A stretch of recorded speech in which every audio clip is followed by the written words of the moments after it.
Welcome to KTC review Tamil. புதுசாக நம்ம சேனலை பார்க்குறவங்க சப்ஸ்கிரைப் பண்ணிக்கோங்க. மறக்காமல் பெல் ஐக்கானையும் கிளிக் பண்ணிக்கோங்க. இன்றைக்கி நம்ம ஏற்கனவே பார்த்துட்டு இருந்த மாடர்ன் ட்ராமாவோட 2வது எபிசோட் தான் பார்க்க போகிறோம். போன எபிசோட் இது வரைக்கும் பார்த்துருந்துருப்போம் அப்படின்னா, நம்ம ஹீரோயினும் அவளோட பாய் ஃப்ரெண்ட் வாங்கும் பிரேக்கப் பண்ணியிருந்திருப்பாங்க. அதுக்கு காரணம் இந்த அப்பார்ட்மெண்ட் தான் அப்படின்ற மாதிரி சொல்லிட்டு ஒரு பெரிய இஷ்யூ ஆகிருக்கும். அது என்ன இஷ்யூன்றதுலேருந்து தான் இப்போ ஆரம்பிக்குது. 2 பேருமே ஆர்கியூ பண்ணிகிட்டு இருப்பாங்க. வாங்க என்ன சொல்லுவோம் அப்படின்னா, அவங்க அப்பா அம்மா கல்யாணத்துக்கு வாங்கி கொடுத்த அந்த அப்பார்ட்மெண்ட்டை வந்து நம்ம சேல் பண்ணிவிட்டு இன்வெஸ்ட்மெண்ட் பண்ணலாம் அப்படின்ற மாதிரி சொல்லுவான். ஆனால் நம்ம ஹீரோயின் என்ன சொல்லுவாங்கன்னா, அப்படிலாம் பண்ண முடியாது, எங்கள் அப்பா அம்மா வந்து ரொம்ப கஷ்டப்பட்டு டவுன் பேமெண்ட் வந்து பண்ணியிருக்காங்க, நான் எப்படி அதை வந்து விற்கிறதுக்கு வந்து அலோவ் பண்ணுவேன், என்னால் விற்க விட முடியாது அப்படின்ற மாதிரி சொல்லும்போது, அப்போ நம்ம உனக்கு எனக்கு செட் ஆகாது, நம்ம பிரேக்கப் பண்ணிக்கலாம் அப்படின்ற மாதிரி சொல்லி அவன் பேச ஆரம்பிப்பானா.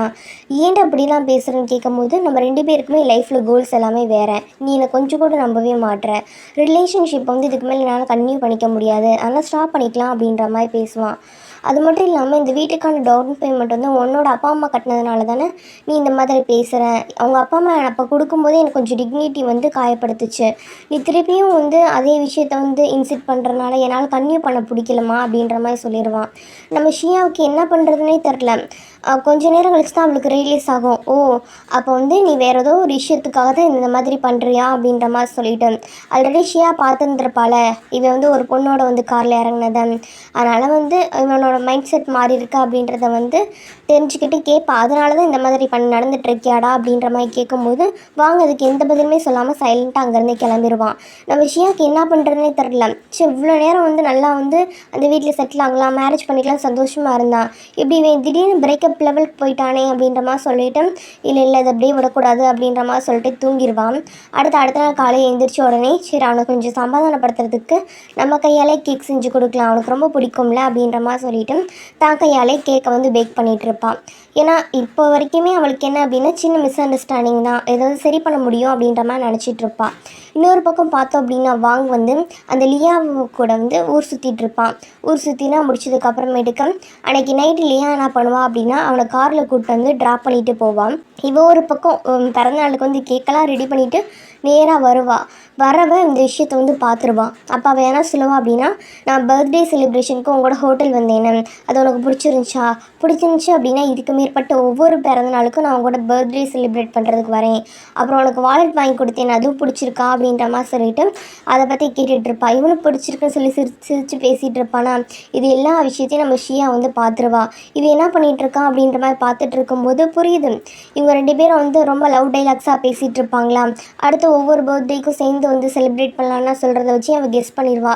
ஓ இது வந்து இவ கூட சுற்றுறனால தான் தன்னை கழட்டி விட போகிறான் அப்படின்ற மாதிரி சொல்லிவிட்டு அதை ஒரு ஆள் அக்செப்டே பண்ணியிருக்க முடியாது, அந்த மாதிரி சுச்சுவேஷன் தான் நடந்திருக்கும்.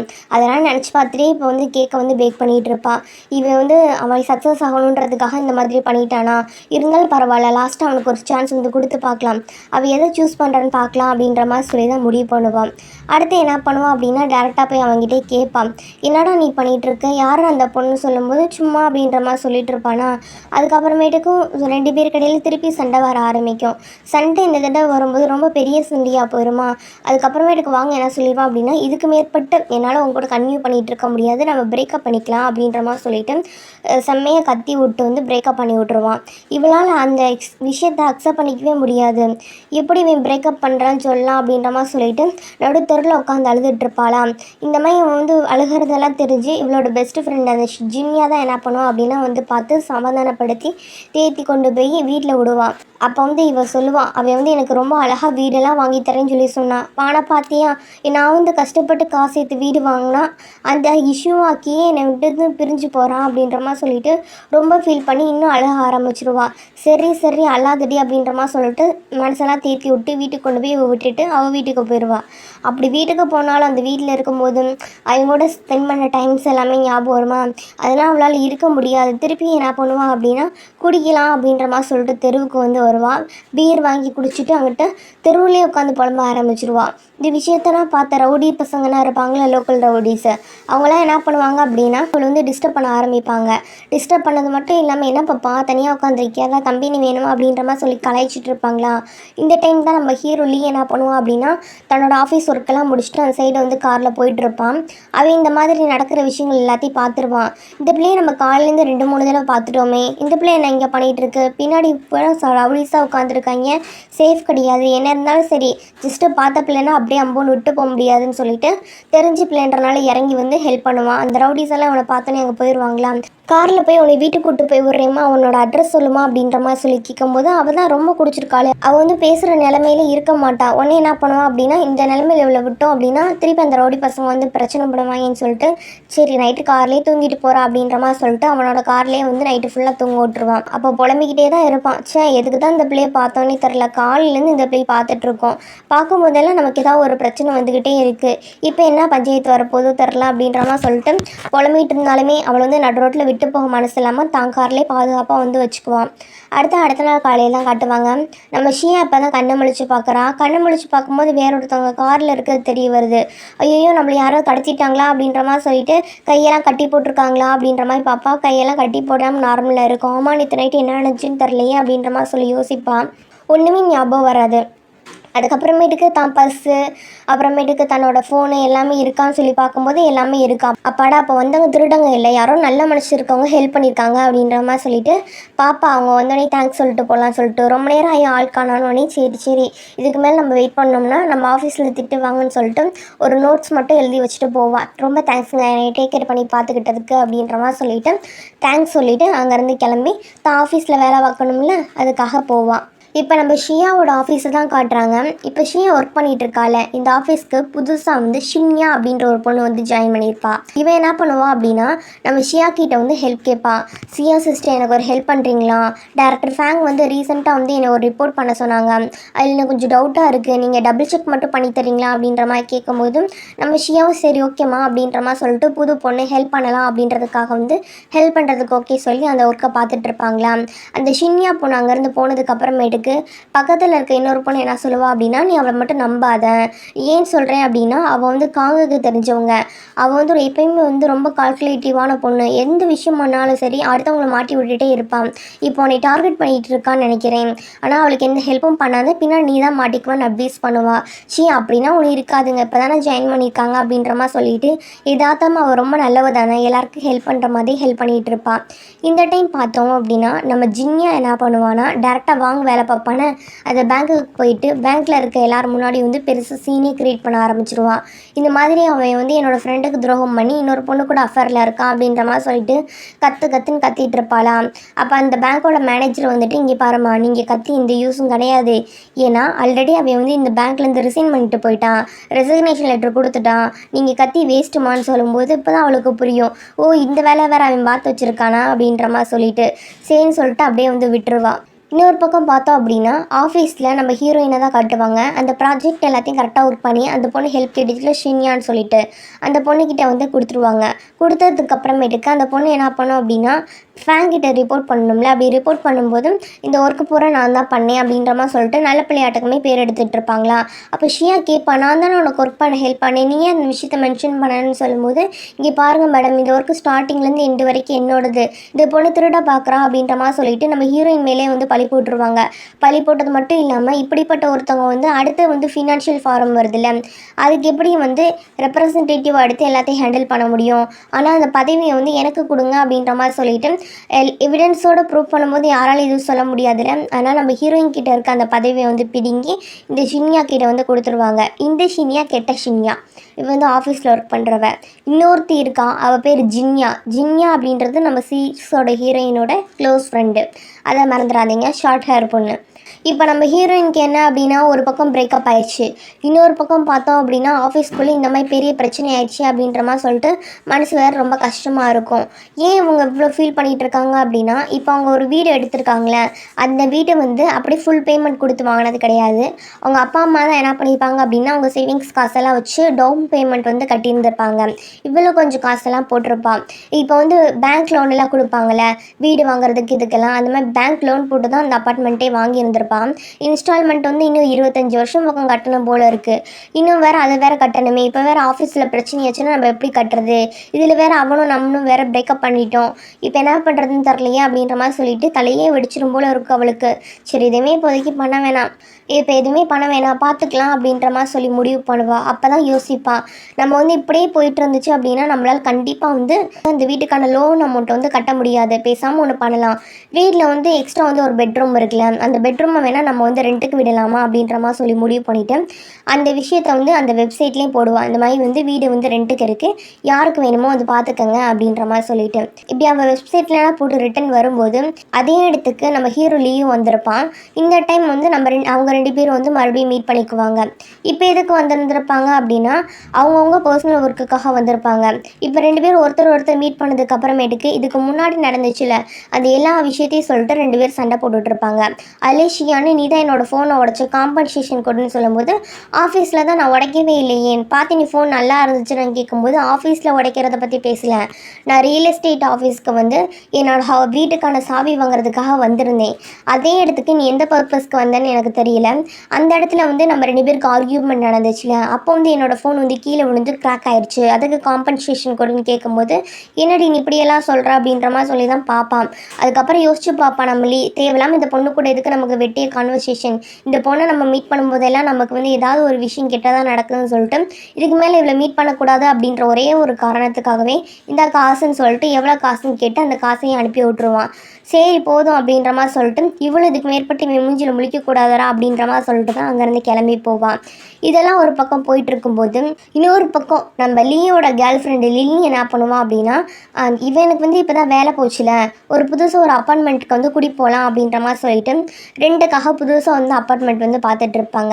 இப்போ ஆக்சுவலி இவன் வந்து பணத்துக்கு ரொம்ப கஷ்டப்படுறான் அப்படின்ற விஷயங்கள் எல்லாமே அவனுக்கு வந்து ரொம்ப டீட்டெயிலான தெரியாது. ஓரளவுக்கு ஜஸ்ட்டு பணம் சிக்கல் மட்டும்தான் சொல்லியிருந்திருப்பான். ஆனால் வந்து இந்த மாதிரி வந்து அவள் பண்ணிட்டு சுற்றிட்டு இருந்துட்டுருப்பாள். அது கூடவே சேர்த்து இப்போ ரீசெண்டாக அவன் என்ன பண்ணுவான் அப்படின்னா அவன் வந்து சோஷியல் அக்கௌண்ட்டில் வந்து இன்னொரு ஆள் கூட சேர்ந்து ஃபோட்டோ எடுத்து வந்து பப்ளிஷ் பண்ணிகிட்டு இருப்பான். இந்த விஷயம் எல்லாத்தையும் நம்ம ஹீரோ லீவ் வந்து பார்ப்பாரு. என்னாச்சு இவன் ஏதோ பண்ணுறது எதுவுமே சரியில்லை அப்படின்ற மாதிரி சொல்லி தான் தோணும். ஏன்னா அன்றைக்கி ரெஸ்டாரண்ட்டுக்கு பிக்கப் பண்ணும்போதுமே இவன் வந்து யார் கூடயும் வந்து ரொம்ப க்ளோஸாக நின்றுருக்கிறது இவனே கண்ணால் பார்த்துருந்துருப்பான். ஒருவேளை நான் கேட்ட பணம் இல்லைன்னு சொல்லிட்டு பிரேக்கப் பண்ண ட்ரை பண்ணுறானா அப்படின்ற மாதிரி சொல்லிட்டு ஓரளவுக்கு இவனுக்கு வந்து கொஞ்சம் ஹிண்ட் கொடுக்குற மாதிரி தான் இருக்கும். இருந்தாலும் சரி பார்த்துக்கலாம், ரிலேஷன்ஷிப்பில் வந்து எடுத்தோன்னே நம்ம வந்து தப்பு சொல்லக்கூடாதுன்னு சொல்லிட்டு வெயிட் பண்ணிகிட்டு இருப்பான். அடுத்த நாள் தான் காட்டுறாங்க. நம்ம லீ என்ன பண்ணுவான் அப்படின்னா லில்லி கூட வந்து அவன் புதுசாக வந்து ஒரு அப்பார்ட்மெண்ட் வாங்கியிருக்கேன்னு சொல்லியிருப்பாள். அதாவது வாங்கியிருக்கான்றதை விட ரெண்ட்டுக்கு வந்திருப்பான். அதுக்கு வந்து ஷிஃப்ட் ஆகிறதுக்காக திங்ஸ் எல்லாம் எடுத்துகிட்டு வருவாங்க. 2 பேருமே டோர் ஓப்பன் பண்ணி உள்ளே வந்து பார்க்கும்போது தான் தெரியும் இந்த அப்பார்ட்மெண்ட்டோட ஓனர் வந்து வேறு யாருமே இல்லை, நம்ம ஹீரோயின் ஷியா தான்.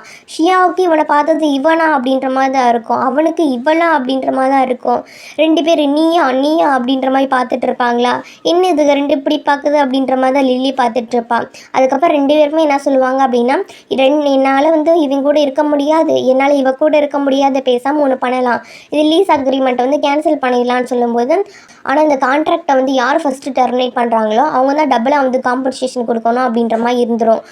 இப்போ நம்ம சியா கிட்ட வந்து காசு வந்து சுத்தமாக இல்லை, அவள் வந்து லோன் வேறு கட்டணம்ல வீட்டுக்கு எடுத்தது, ஆனால் அவள் வந்து நான் ஃபஸ்ட்டு வந்து பேக்கப் பண்ண மாட்டேன் அப்படின்ற மாதிரி சொல்லுவாளாம். இப்போ நம்ம லீக்குமே அதே நிலைமை தான், ஆஃபீஸில் கொஞ்சம் இஷ்யூ ஆனதுனால அவனாலையுமே எதுவுமே பண்ண முடியாது, அதனால் வந்து நான் வந்து இப்போ பண்ணுறதுக்கு வாய்ப்பு இல்லை அப்படின்ற மாதிரி சொல்லிவிட்டு ரீஃபண்ட் பண்ண முடியலன்ற மாதிரி பேசிகிட்டு இருப்பாங்க. இப்போ வேறு வழியே இல்லை, நம்ம லீயே சரி ஷியாவும் சரி பிடிச்சிருச்சு பிடிக்கல இந்த அப்பார்ட்மெண்ட்டில் தான் சேர்ந்து வந்து ரூம்மேட்ஸாக வந்து இருக்கணும் அப்படின்ற மாதிரி சொல்லி ஒரு சுச்சுவேஷன் வருது.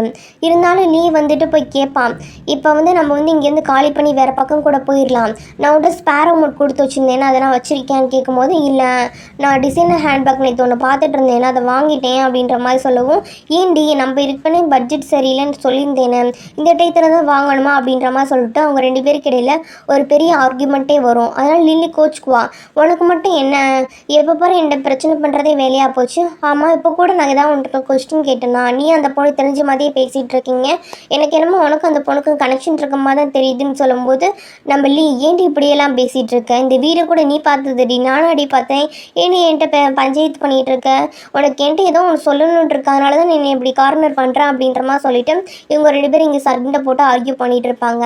நம்ம நமக்கான இதுக்கு அப்படின்ற மாதிரி சொல்லிட்டு நம்ம ஹீரோயின் அங்கே இருக்க மாட்டாங்க, வெளியில் போயிருந்திருப்பாங்க. அப்படி வெளியில் போகும்போது தான் வெளியில் வந்து அந்த சிவப்பு கலர் காரை வந்து பார்க்குறாங்க. அதை யார் ஓட்டிகிட்டு வந்துருப்பா அப்படின்னா, இப்போ நம்ம ஹீரோ இருக்கான அவனோட க்ளோஸ் ஃப்ரெண்டு தான் ஓட்டிகிட்டு வந்துட்டு இருப்பான். அந்த காரில் அவனை பார்த்ததும் இவன் என்ன பண்ணியிருப்பான் அப்படின்னா, நேற்று நைட்டு ஃபுல்லாக தூங்கின கார் இந்த கார் தானே அப்படின்ற மாதிரி சொல்லி கெஸ் பண்ணிட்டு வந்துட்டேன். ஹாய்ங்க, என் பேர் வந்து ஷியா, நேற்று நைட்டு நான் உங்கள் காரில் தூங்கிட்டே சாரிங்க உங்களை டிஸ்டர்ப் பண்ணதுக்கு, அப்புறம் நீங்கள் எனக்கு ஹெல்ப் பண்ணதுக்கு ரொம்ப தேங்க்ஸ்ன்னு சொல்லவும், இவனும் பரவாயில்லைங்க இருக்கட்டும் அப்படின்ற மாதிரி சொல்லிட்டு என்னமோ இவன் தான் இவளை வந்து காப்பாற்றி ஸ்டே பண்ண வச்சு மாதிரியே சீன் போட்டுட்டு இருப்பான். நம்ம ஹீரோயினுக்கு இன்ன வரைக்குமே தெரியாது இந்த காரோட ஒரிஜினல் ஓனர் வந்து நம்ம ஹீரோன்னு சொல்லிட்டு. அப்புறம் எப்படி கார் இவ ஃப்ரெண்டு கிட்ட போச்சு அப்படின்னா, அதான் பேங்க் இஷ்யூ வந்திருக்கும், இவனுக்கு வந்து கொஞ்சம் பணம் கட்ட வேண்டியதாக இருக்குன்னு சொல்லி பார்த்துருந்துருப்போம்ல. அந்த பணத்தை கட்டுறதுக்காக லோன் வாங்கியிருந்திருப்பான். அந்த லோனுக்கு வந்து கொலக்டரில் ஏதாவது ஒன்று கொடுக்கணும்ல, அதுக்கு தான் தன்னோட காரையே வந்து என்ன பண்ணிப்பான் அப்படின்னா ஃப்ரெண்டு கிட்ட கொடுத்துருந்துருப்பான். இந்த விஷயம் எதுவுமே யாருக்குமே தெரியாது, ஜஸ்ட்டு ஃப்ரெண்டு கிட்ட இருக்கனால ஏதோ ஃப்ரெண்டுக்கு கொடுத்த மாதிரி தான் எல்லாம் நினச்சிக்குவாங்கல்ல. இந்த மாதிரி வந்து நடந்துகிட்ருக்கோம். இப்போ வந்து அடுத்தது பார்த்தோம் அப்படின்னா, நம்ம ஹீரோயினுக்கு தேங்க்ஸ் எல்லாம் சொல்லிட்டு டேரெக்டாக வாங்க பார்க்குறதுக்காக தான் பார்க்க போகிறான் அப்படின்றப்ப லாஸ்ட்டாக மீட் பண்ணி அவனுக்கு சொந்தமான பொருட்கள்லாம் அவகிட்ட கொஞ்சம் இருக்கும்ல, அதெல்லாம் ரிட்டர்ன் பண்ணுறதுக்காக போவான்.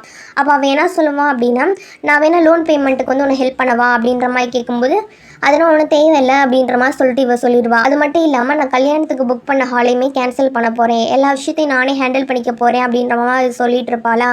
நீ ஏன் ரொம்ப வந்து காம்ப்ளிகேட்டாக திங்ஸ் எல்லாம் கொண்டு போயிட்டுருக்க, எனக்கே புரியுது உனக்கு வந்து மனசு கஷ்டமாக இருக்குன்னு சொல்லிட்டேன், நான் வேணால் ஹெல்ப் பண்ணுறேன் அப்படின்ற மாதிரி அவன் பேசும்போது, எதுக்குப்பா நான் மனசை கஷ்டப்படணும், தப்பு பண்ணது நீனு, நான் ஏன் கஷ்டப்பட போகிறேன், அது மட்டும் இல்லாமல் நீ வந்து என்னோடய அப்பா அம்மா கஷ்டப்பட்டு வாங்கி கொடுத்த அந்த வீட்டை வந்து வேணான்னு சொன்னதுக்கெல்லாம் காரணம் எல்லாம் ஜஸ்ட் ஒரு எக்ஸ்கியூஸ் தான். நான் உன்னை ஒரு பொண்ணு கூட பார்த்தேன், உனக்கு வந்து கொஞ்சம் இல்லை ரொம்பவே இன்செக்யூரிட்டி, அந்த மாதிரி விஷயந்தான் உன்னை வந்து என்னோட பிரேக்கப் பண்ண வச்சிச்சு, மற்றபடி வேறு எதுவுமே இல்லை. இதுக்கு நான் போய் ஃபீல் பண்ணி உடஞ்சி உட்காந்தேன் அப்படின்னா என்னோடய வாழ்க்கையை நான் முன்னேறவே முடியாது. அதனால் நான் உங்ககிட்ட வந்து அடுத்த ஸ்டெப் என்ன பண்ண போகிறேன், பின்னாடி வா பேட்சப் ஆகிக்கலாம் அப்படின்னா கேட்க போகிறதில்ல, நீ உன் லைஃப்பை பாரு, நான் என் லைஃப்பை பார்த்துக்கிறேன் அப்படின்ற மாதிரி சொல்லிட்டு அப்படியே பேசிடுவான். இந்த விஷயத்தை கேட்கும்போது வாங்கே ஷாக்கிங்காக இருக்கும், என்னடா நம்ம லவ் பண்ண பொண்ணு அப்படி கட் அண்ட் ரைட்டாக பேசுகிறான் அப்படின்ற மாதிரி சொல்லிட்டு அதுக்கு பதிலே எதுவுமே பேச முடியாது, அங்கேருந்து கிளம்பி போயிடுவான். இந்த நேரத்தில் பார்த்தோம் அப்படின்னா நம்ம ஜின்யாவை தான் காட்டுறாங்க. அவளோட ஹஸ்பண்ட் கூட சேர்ந்து பேசிகிட்டு இருப்பாளா. அப்போ தான் அவள் ஹஸ்பண்ட் வந்து சொல்லுவாள், இது வந்து நம்ம 2 பேர் பார்த்தோம் பார்த்தியா, அந்த பொண்ணு வேறு யாருமே இல்லை, அதான்ப்பா வாங்கோட பார்த்தோம்ல அந்த பொண்ணை தான் சொல்கிறேன், அந்த பொண்ணு வந்து எஸ்ஹெச் குரூப் இருக்குது பார்த்தியா, அந்த சேர்மனோட ஒரே பொண்ணு அப்படின்ற மாதிரி சொல்லுவான். இதை கேட்டு ஜின்யாவுக்கு செம்மக்கோ வந்துடும், பெரிய பணக்கார ஒருத்தியை பிடிச்சனால தான் என் ஃப்ரெண்டுக்கிட்ட இவ்வளோ பிரச்சனை பண்ணாளா, நான் டேரெக்டாக போயிட்டு அந்த பொண்ணுக்கிட்டே வந்து கேள்வி கேட்க போகிறேன் அப்படின்னு ஆரம்பிக்கும் போது அவளோட ஹஸ்பண்ட் வந்து ஸ்டாப் பண்ணிவிட்டு, இங்கே பாரு தேவையில்லாமல் அங்கே போயிட்டா பிரச்சனையெல்லாம் பண்ணாத, ஏன் சொல்கிறேன் அப்படின்னா நம்ம கம்பெனிக்கு வந்து அவங்க சில ஹெல்ப் வந்து தான் பண்ணிகிட்ருக்காங்க, இப்போதைக்கு நம்ம போய் பிரச்சனை பண்ணோம்னா கம்பெனி ஃபண்டில் வந்து கை வச்சுருவாங்க, அப்புறம் நம்ம கம்பெனியில் இருக்கவங்கன்னா எப்படி வந்து ஒர்க் பண்ணுவாங்க, அதனால் வேணாமா அப்படின்ற மாதிரி சொல்லும்போது சரி ஓகே அப்படின்ற மாதிரி சொல்லிட்டு இவளும் காம்ப்ரமைஸ் ஆயிடுவான். அடுத்து பார்த்தோம் அப்படின்னா நம்ம ஹீரோவை தான் காட்டுறாங்க. ஹீரோ என்ன பண்ணுவான் அப்படின்னா, ஆல்ரெடி இவனோட பாஸ் வந்து ஒரு தப்பு பண்ணிட்டாங்க அப்படின்றதுக்காக ஜெயிலுக்கு போயிருந்துருப்பாங்க, அதனால தான் அவனால் வந்து மேற்கொண்டு வந்து எந்த விஷயமும் பண்ண முடியாமல் ஃபினான்ஷியலாக வந்து ரொம்ப சிரமப்பட்டிருப்பான். இப்போ அவனை வந்து ஒரு புது ப்ராஜெக்டில் வந்து இன்ட்ரூஸ் பண்ணணும் அப்படின்னு சொல்லி ட்ரை பண்ணிகிட்டு இருப்பான். இவன் ட்ரை பண்ணுறான்றதை விட இவங்க கம்பெனிலேருந்து ட்ரை பண்ணிகிட்டு இருப்பாங்க. அந்த ப்ராஜெக்ட் வேறு யாரோடதும் இல்லை, இந்த எஸ்ஹெச் குரூப் சேர்மன் இருக்காங்கல்ல அவங்ககிட்ட இருந்து ஒரு ப்ராஜெக்ட்டுக்கு வந்து இன்வெஸ்ட் பண்ண சொல்லி காம்ப்ரமைஸ் பண்ண சொல்லி வந்து இவன் ரொம்ப வந்து ட்ரை பண்ணிகிட்டு இருப்பான்.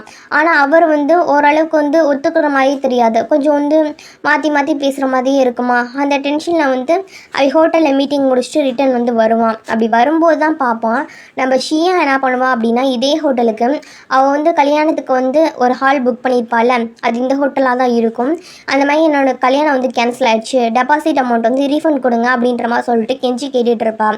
அவங்க வந்து என்ன பண்ணுவாங்க அப்படின்னா, ஒன்ஸ் வந்து புக் பண்ணிட்டா அமௌண்ட்டாக ரிட்டர்ன் பண்ண முடியாது அப்படின்ற மாதிரி சொல்லிட்டு ஓவராக பேசிகிட்டு இருப்பாங்களாம். அப்படி பேசிகிட்டு இருக்கும்போது ப்ளீஸுங்க கொஞ்சமாவது கொடுங்க அப்படின்ற மாதிரி சொல்லிட்டு ரொம்ப வந்து கெஞ்சி கேட்டுட்டு இருப்பான். அப்படி கேட்டுட்டு இருக்கும்போதே என்னன்னு தெரில, திடீர்னு அவளுக்கு ரொம்ப உடம்பு முடியாத மாதிரி போகுமா. இந்த விஷயம் எல்லாத்தையுமே அந்த சைடு அந்த மீட்டிங்லாம் முடிச்சுட்டு வந்தால் நம்ம ஹீரோ வந்து பார்த்துருவான். என்னாச்சு இவளுக்கு ஏன் இப்படி இருக்கா அப்படின்ற மாதிரி சொல்லிட்டு இவன் தான் என்ன பண்ணுவான் அப்படின்னா இவளை வந்து டேக் கேர் பண்ணி பார்த்துட்டு இருப்பான். இதோட என்னாகுது அப்படின்னா இந்த எபிசோட் வந்து முடியுது. ஆக்சுவலி இவனுக்கு வந்து இவளை பிடிக்கலன்னு தான் சொல்கிறான், ஆனால் ஒவ்வொரு டைத்துலேயும் இவன் தான் டேக் கேர் பண்ணி பார்த்துக்கிட்டே இருக்கான். ஒரு அக்கறை இருக்குது, பட் ஓப்பனாக மட்டும் காட்டிக்க மாட்டேன்னு இருக்கான். இதோட இந்த எபிசோட் வந்து முடியுதா? ஆனால் இதில் வந்து கொஞ்சம் ரிவ்யூ மாதிரி நமக்கு வந்து காட்டுறாங்க. இந்த ரிவ்யூவில் என்ன நடக்கும் அப்படின்னா, அடுத்த நாள் காலையில் நம்ம லில்லி வந்து என்ன பண்ணுவோம் அப்படின்னா, நம்ம ஷியா கிட்ட வந்து ஒரு ஹெல்ப் கேட்குறான். இந்த மாதிரி வந்து நான் லீ கூட வந்து பிரேக்கப் பண்ண போகிறேன், ஆனால் வீடு ஷிஃப்ட் பண்ண போகிறேன், எனக்கு வந்து நீ ஹெல்ப் பண்ணு அப்படின்ற மாதிரி சொல்லிட்டு அந்த ஒரு ஃபோட்டோ காட்டி அதுக்கான விஷயங்கள் எல்லாமே சொல்லிட்டு இருப்பாங்க. அது என்ன ஃபோட்டோ அப்படின்னா அதில் இருக்குது அப்படின்றதெல்லாம் அடுத்த வர எபிசோடுகளில் வந்து பார்க்கலாம்.